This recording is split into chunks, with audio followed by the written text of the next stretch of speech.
நம்முடைய எல்லா பயத்திற்கும் கலக்கத்திற்கும் நம்மை நீங்களாக்கி காக்க வல்ல தேவனுக்கு துதியும் கனமும் உண்டாகட்டும். இந்த நாளுக்கான ஆதார வசனங்கள் ஜெபிக்க லூக்கா 8ஆம் அதிகாரம் 24ஆம் வசனம். ஐயரே ஐயரே மடிந்து போகிறோம். துதிக்க ஏசாயா 25ஆம் அதிகாரம் 1ஆம் வசனம். கர்த்தாவே நீரே என் தேவன், உம்மை உயர்த்தி உமது நாமத்தை துதிப்பேன். நீர் அதிசயமானவைகளை செய்தீர். படகு அமிழத்தக்கதான சூழ்நிலையில் சீஷர்கள் ஆண்டவராகிய கிறிஸ்துவை நோக்கி அபயமிட்டதை நாம் இந்த வசனத்தின் மூலம் அறிந்து கொள்கிறோம். நம்முடைய வாழ்விலும் நம்மை கலங்க செய்கிற, நம்மை அழித்து விடுமோ என்று நாம் அச்சப்படக்கூடிய சம்பவங்கள் நம்முடைய வாழ்வில் நடக்கும் பொழுது நாமும் இப்படித்தான் பதறி போகிறோம்.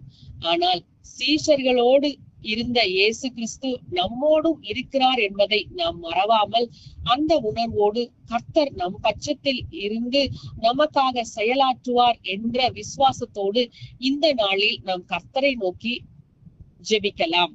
குடும்ப சமாதானத்தை குலைக்க வரும் பிரச்சனைகளையும் குடும்பத்தை பிரிக்கக்கூடிய பிரச்சனைகளுக்காகவும் இந்த நாளில் நாம் விசேஷமாய் காத்திருந்து ஜெபிக்கலாம்.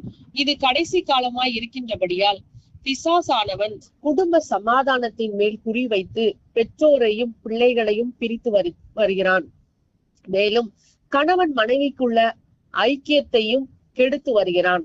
ஆகவே இந்த நாளில் நாம் குடும்பத்தின் சமாதானத்திற்காகவும் குடும்பத்தின் ஐக்கியத்திற்காகவும் கர்த்தருடைய பாதத்தில் காத்திருந்து ஜெபிக்கலாம்.